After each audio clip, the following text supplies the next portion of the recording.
here. I'm here today to do a video of a few books I am hoping to tackle in the adult fantasy genre this year. If you've been watching my goal videos and my current reading wrap-ups, my goal is to read one adult fantasy book each month and just to try to ease into the genre. So these, I think I have about 10 and one that I have on my Kindle that I am going to chat about the books that I just hope to tackle in the next couple of months. I have more books than like months in a year, but it may get to a point where I want to read 2 a month, but I'm just making myself read 1 a month and sort of to adjust myself. So the first book I want to go back to is The Royal Assassin by Robin Hobb. I did read the first book in the Farseer's series right at the start of the pandemic, and I didn't love it. But from everything people have told me, you need to read past the first book, so I have Royal Assassin on this list. Actually, I think I have 2 copies of this. I don't know what happened to my other copy, but this is the new paperback. I bought this because Reagan bought it, and I like Reagan's copies of books. But I really hope to get to this one soon. Another book that I am dying to read, which I was planning on reading it before the show came out, but I think I'm going to watch this TV show this week, is The Wheel of Time, Eye of the World by Robert Jordan. I am really excited for this one. Again, it is a little bit of a behemoth, but I've heard very good things. I do, and I will be watching the series. I just might be watching them a little bit out of order. Another book that is on my top 5 read predictions that I think I'm going to like is A Memory Called Empire, and this has to do with I'm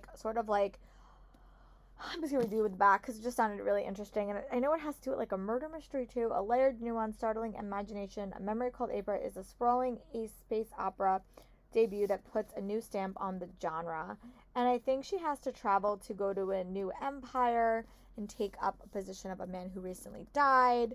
But when she starts to uncover how he died, things don't add up. This one was another Reagan recommendation. I really am excited for it and hope I like it. After I do this, I'm also going to do a section in my bullet journal so I remember the books I'm chatting about because I have a bad memory. Another one I literally just got in the mail because I was in a book exchange was Shoreful by Robert Jackson Bennett. I really did like Foundry Side, and hopefully I will like this book equally as much. I think that this is a nice book that kind of meshes between YA and adult. Like, it has elements of YA that I really like, but also is much more darker. So I really hope that I like this one as well. These books are going to fall because they're literally right on my knee. Hopefully they don't fall. The next book is The Bear and the Nightingale by Katherine Arden. I have really liked all of her young adult and middle grade books, so this one is would be perfect in winter. I should probably read this relatively quickly, but it is a magical debut novel. The Bear and Nightingale spins an irresistible spell as if announces the arrival of a singular talent with a gifted and gorgeous voice. It's set in Russia. It has to do with fairy tales. It is a trilogy. I actually have all 3 books. I just haven't got around to reading them yet. Another one is The Bone Shard's Daughter by Adrian Stewart. Again, this is another one that I've heard about from literally everyone, but Alexa Love Books gave me the push to buy it. That's why it is on this TBR, and I really hope that I like it. Again, I'm trying to get more into it. It's never going to be my focus genre. And the last physical book I'm going to chat about is Black Sun by Rebecca Rowanhorse. This has to do with gods, and it's pre-Columbia Americans woven into a tale of celestial prophecies, forbidden magic, crafted with unforgettable characters. It's created an epic fantasy in the most original series of the decade. Again, I've heard really good things. I read her YA book and really enjoyed it. So those are the physical books that I hope to tackle in the next couple of months. And now I'm going to talk about some of the e-books that are adult theme that I do have my eyes on. So the next 2 books are on my Kindle. I don't have physical copies of them, but I do want to chat about them because one I'm really excited for because I read the first book and was really intrigued, and that is Jade War. Here is a pretty photo. I'm sure you've heard of this book. It's been everywhere. Like a gang war themed Asian American inspired story that has a lot to do with gangs and warfare, and it reminds me a little bit of getting powers from a magical substance but not really being supernatural. It's a lot to do with politics, family, gang warfare. There's a lot of interesting family dynamics. Book 1 really surprised me, I will say that, and I really did like it. It left off at an interesting position, so I'm really curious to see where book 2 and 3 goes. I got book 2 really cheap on my Kindle, and that's why I picked it up. but I probably would have bought it regardless because the summary is really interesting. It's a really, really fun story. One that really like captured me. Definitely made me start off the year reading really, really strongly and wanting to keep reading.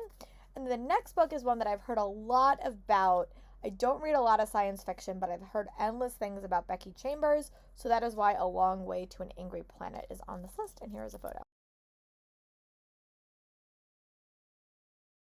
And I'm just going to tell you guys the summary because it just sounded great and I really am intrigued by it. It has some of my favorite tropes, and I'll chat about those at the very, very end.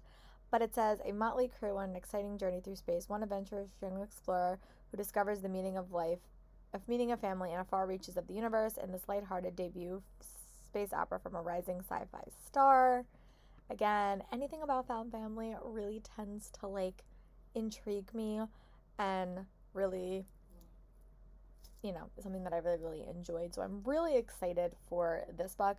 I also just want to talk about some of the adult fantasy books that I've read recently that like I've also really liked and I haven't struggled with.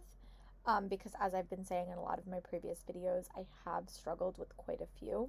So the first book series, I actually really need to go back to continue reading it, is The Queen's Poisoner by Jeff Wheeler. Here is a photo.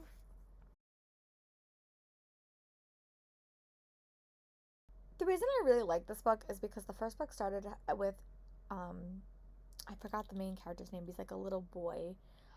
It started with him as a little kid, and it really felt to me like I was reading a middle grade book. And I think his name's Owen, and it just sort of followed him as a little kid and sort of followed him. I also read the second book, which I really did enjoy, seeing him a little bit older. I definitely need to like read book 3, but I thought for me reading a book like that, I really felt it was easy to digest and sort of follow the story and not feel super overwhelmed. I actually should probably try to get book 3 on my Kindle because I would like to also continue with that series. That I also read when I started the Royal Assassin series or the Assassin Apprentice. Didn't love it as much. That one I really did like, and it motivated me to want to keep reading because it was very, very simplistic, not as complicated and easy to follow world. And then the other two books I tried about in my what I want to read next, I really also did enjoy Foundry Side. Here is a photo of that.